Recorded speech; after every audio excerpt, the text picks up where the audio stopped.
मंजूषा madam unmute करो तो. Yes, sir. Kindly allow me to share the screen. हाँ हो गया. Yes, now done, madam. Please do it. Share screen enabled. Yes, sir. I'm sharing, sir.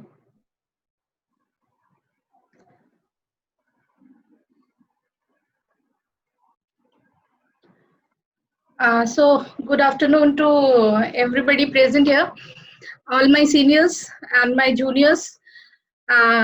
It is really a pleasure for me to continue where Dr. Siddharth has left. And as already told by Subhuti sir, we are husband and wife. We do the projects jointly, and similarly we are following in this also. So I'm really thankful to Subhuti sir for giving us this opportunity. What I'll be presenting is a review sort of a thing of e-learning. And since it was e-learning, I chose to identify 9 different E's based on which we can do this review of e-learning. So to start with, this is my content. I'll just give a gist of e-learning. Then I'll be analyzing this e-learning based on these 9 E's of which are namely electronic, evolved, essential, encouraging, economic, effective, enhancing, ethical, and ecological. And at last, I'll be just giving a wrap up of what are the expectation and how we can move forward. So to start with, when we are referring e-learning, which is a major role in this COVID times and which has enabled us to continue our teaching learning process even when we are geographically apart, we are miles apart. So that e-learning has helped us to ensure that our teaching learning process does not stop. And for this, the learning system which we use are using electronic resources. Computer network enabled transfer of skills and knowledge is being done with the help of this e-learning, and delivery to education to geographically apart participants is possible. And this helps. This is being utilized, or this is being formalized with the help of many handheld devices which we are using these days, like smartphones, tablets, multi-user softwares, etc. Now, when I say electronic, it is believed that the human brain can easily remember and relate to he has seen and heard more than what he has practiced and has learned. So e-learning is a boon if it provides us with the electronic materials like pictures, flowcharts, and videos, which is easier for our human brain to perceive. That has been already proved by many scientists that human brain is having a capability to easily remember all the things which are in the formats of videos and pictures and which are heard of and which are seen of. How we have evolved is we have evolved from the scenarios of Gurukul to classroom teaching, and then to the present scenario of online learning. And I think it's a boon in the case of evolving also, because the Gurukuls were meant for a specific section of the society. Then we removed that bar of catering to the specific section of society, and we moved on to the institutional education, which was providing education to all the sections of the society through these institutes called schools and colleges.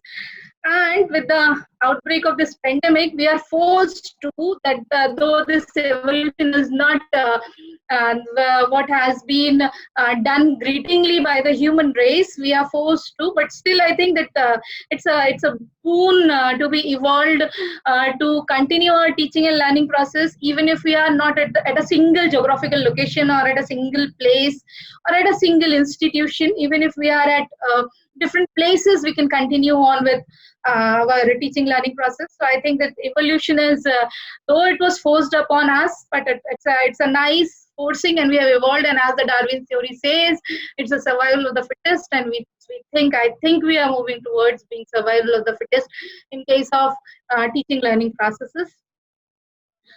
Now, as far as continuation of teaching learning process goes on, there is a huge debate throughout the world whether it is essential to continue the teaching learning process in times of outbreak of such an epidemic where the life is a threat. Does the teaching learning process has got that essential factor still in it or not? So in this, I'll try to quote Victor Hug, who said, quotes, he who opens a door, school door is freed from a prison called ignorance, unquote. So I think school is essential. Even though life is essentialist, but I think the schools are essential and the continuation of the teaching learning process is essential, because if the continuation of the teaching learning process would not be there, we'll not be able even to find out the solution to the current problem called COVID-19. If you want to have vaccine, if you want to have any other types of measures for this, we require to teach our students how to develop, how to medicines, how to do their experiments and all. So I think this teaching learning process is essential, and in that case this e-learning is a boon also. Just the one thing which we have to take care of, or which we have to keep in our mind, is to follow the new norms of social distancing as is shown by me, as depicted by me in a figure. Next is encouraging. I know this format of e-learning is new is totally new for the school-going children. Though the college students had a certain experience of this digital platform, but for school learning children, it is a really a naive experience, and some of them are really finding it very much problematic to cope up with this new process. To cite an example, I like to mention one of the statements given by my sister-in-law's son when I asked him, "How is your online classes going on?" He said, "Abhi to nani maa ke ghar jane ka time tha." So it was like the holidays which the children used to enjoy at their grandparents' places has been curved. So it's really tough for them, but actually we require to encourage them so that their teaching learning process continues. And for college students, they have earlier used the digital platform, but yeah, in there also we have to encourage them and we have to push them up to adhere to this new normal of e-learning. Economically, I think this e-learning system is a boon, because it has saved a lot of fuels, a lot of time which has been spent by all of us for commutations to the geographical locations of our educational institutions. Also, it is economic in terms of manner spent in the manner that is spent in commutation process. That also can be utilized in the teaching learning process only. So I think it is economic in most of the terms, and could be utilized for further economic upliftments. Effective is a thing which needs to be researched upon, needs to be worked upon, because until unless the first batch which is following this e-learning process goes to the industries and performs its skills, and the skills are of the qualitative measures which were there in the pre-e-learning era, then only we will be able to find out whether this process is effective or not. But still, at least we are doing something, we are continuing that process. That is what the effectiveness at this point of time, I think. Enhancing the effect of e-learning, again, it is based on how effective it is, and this could be analyzed, or this could be found out in due course of time, and then only we can conclude whether this process has enhanced our teaching learning process or not. Ethics is something which is one of the major issues in virtual world, as the virtual world itself is not thought of is actually thought of very vulnerable. There are so many privacy issues. There are so many IPR issues which have cropped up while the digital medium have been used even in the e-learning or pre-COVID times also. So ethics in virtual world is very much different from the real world, and it requires to be worked upon, and it requires to be analyzed upon, which I cannot comment right now. For that also, we require to wait and see in the due course of time what are the output which are generated out of this e-learning. Ecological, I think this is a boon in case of ecology, because as it has resulted in lesser commutation by the human race, it has also resulted in mitigation of many types of pollutions.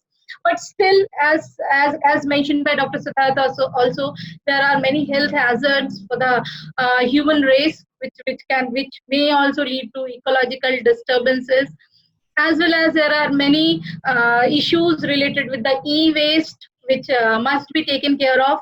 And still, for that also, we have got green computing, which is a way forward to meet much more ecological challenges that could be faced by this new term of new format of e-learning. Manjusha madam, Yes, sir.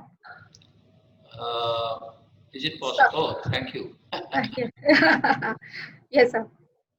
So, Please conclude in 1 minute. yeah, this is the concluding one, and I'll just tell whatever, I'll just extend whatever has been mentioned by Dr. Siddharth also, that we require to adjust to the new norms, and we require to learn the new technologies to be with par with this change which has been forced upon us. Thank you all for your patience hearing. Thank you so much, madam.